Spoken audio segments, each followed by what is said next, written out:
Bun aventurier, bine ați venit la un nou video! Continui seria de unboxing a păpușilor LOL, bilelor LOL, pe care le-am cumpărat de pe OLX. Aveți un haul, acum 2 videouri, în caz că vreți să vedeți. Iar în cel trecut am deschis bilele Hello Kitty. Stați să vă arăt bluza, e cea cu LOL pe care o am de la cutia abonament, care îi făceam unboxing mai de mult. Astăzi am ales 2 bile din această serie Gymnastics. Este de fapt seria All Star Sports cu sportive, iar bilele din această serie au tema cu gimnastică. Iar aici jos ne zice că ar fi seria nouă, deși și bilele acestea Water Balloon Surprise, tot seria nouă. Mix and Make Birthday Cake, tot nouă.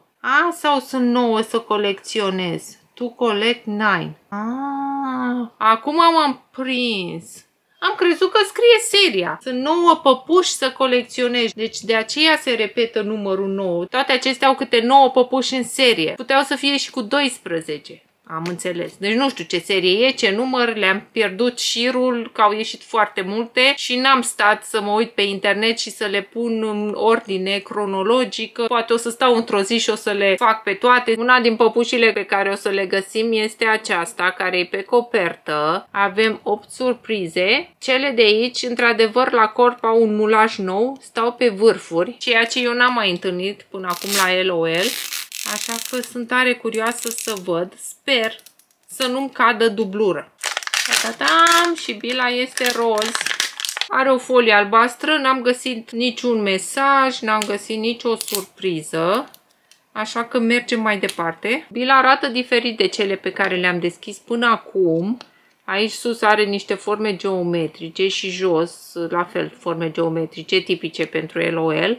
Iar găurile sunt mai mici, unde va fi înfiptă păpușa, nu mai este așa. Și asta probabil din cauza că stă pe vârfuri, cum am zis eu. Iar aici sunt 2 dungi, dar nu știu de ce, 2 găuri. Ta-dam! Și avem plicuri bleu și roz. Putem să le deschidem. Aoleu, nu! Aici e un calorifer. Sper că a căzut după calorifer și nu mi-a căzut. Stați să le recuperez. Avem 1, 2, 3, 4, 5, 6 hârtii, un plic, păpușa, pliantul și revista aceasta cu instrucțiuni. Are o bârnă? Ia uitați. Interesant. Cred că aici este bârna. Începem cu cele din hârtie, am vrut să zic. Hârtie așa cu steluțe. Și avem această chestie de plastic în care punem păpușa și vrem să o plimbăm pe bârnă. Se desface bila. Așa. În 2 și aici înfigem bârna. Și acesta este aparatul de gimnastică. Nu știu ce păpuși avem de colecționat. Nu m-am uitat pe internet. Aici avem un colier. Sau am putea zice o medalie. Cred că a câștigat un premiu. Avem îmbrăcămintea. Dacă știți colecția, vă veți da seama cine este. Eu nu știu. E o costumație care seamănă în culori cu păpușa OMG Sports. Este cu roz și galben neon, o fustiță. Dar cum face ea gimnastică în fustiță? Și un tricou cu mânecă scurtă. E sportivă cu mingea. Uitați ce drăguț este accesoriul. Tot cu roz și galben neon, are o inimă frântă aici. Cred că are și sticlă de apă, da, ca să se hidrateze, bineînțeles, dacă se antrenează atât. Tot cu aceeași inimă, în dungi și frântă, tot pe roz și cu neon, se păstrează tema de culoare. Aici avem ceva rotund.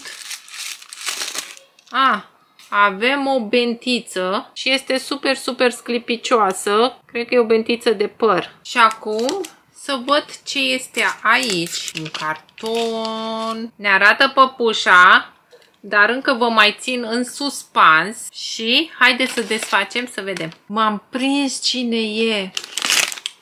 Ta-ta-tam. Știți cine este aceasta? Ea este Splitz. Cine își aduce aminte de Splitz? Nu știu dacă toată seria e așa, dar ne uităm imediat pe pliant să vedem și celelalte păpuși. Dar aceasta este Splitz, care a apărut în seria Hair Goals și erau păpușile cu păr. Deci aceasta este varianta acelei păpuși cu păr, păr real mă refer, dar cu păr de cauciuc. Deci le-au reinventat. Și au mai făcut ei chestia asta și cu alte păpuși. Și chiar îmi place să am ambele variante. Deci cred că îmi place seria aceasta. Și într-adevăr este sora lui Volt Queen, păpușa OMG, că v-am spus culorile sunt aceleași și seamănă foarte mult cu ea. Am păpușa OMG, deci acum am și surioarele. Și e super simpatică, mă bucur că am luat păpuși din această serie, dar din păcate n-am decât două și sper să nu-mi cad aceeași. Are un costum de gimnastică, tot cu galben și roz, cu mov.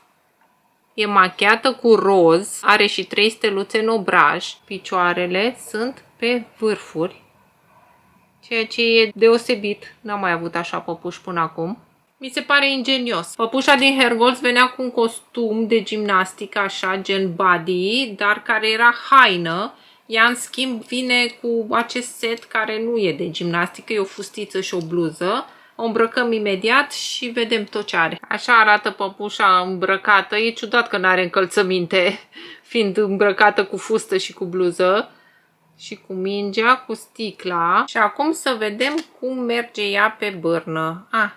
Îi înfigem picioarele aici. Și... și aruncă și mingea și o prinde. E bine că are și costumul pe dedesubt. Și apoi se îmbracă așa când pleacă acasă. Și copiii se pot juca cu ambele variante. E ingenioasă această colecție, îmi place.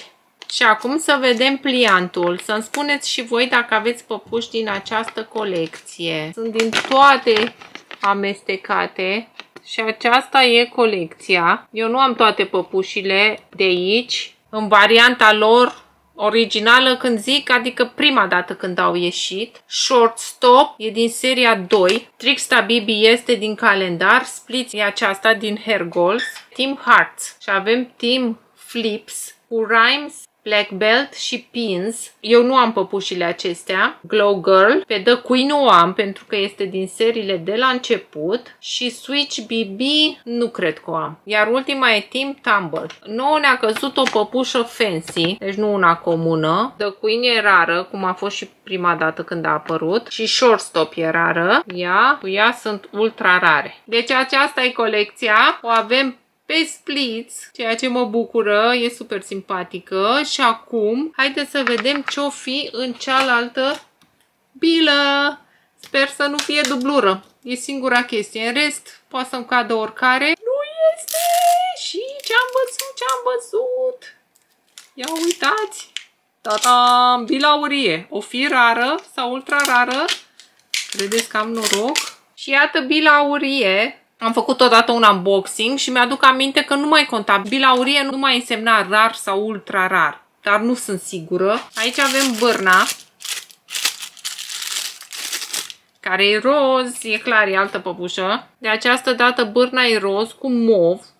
Deși să zicem că s-ar asorta cu auriu la splits pentru că are costumul cu auriu. Dar dacă bila aceasta e aurie, cred că ar merge bârna cu auriu, nu? Voi ce ziceți? Să le fac schimb? Că parcă asta cu roz și mov, decât dacă se asortează cu păpușa, dar e cam perete. O punem pe asta care e roz, ca și bila, cu mov. Vedeți? Se asortează mai bine. Și acum punem păpușa. Ce ziceți? Merge această schimbare sau nu? Eu zic că da. Hai să desfacem, cred că e sticla de apă. Este o sticlă roșie cu auriu și cu o dungă albă și un semn aici, un triunghi.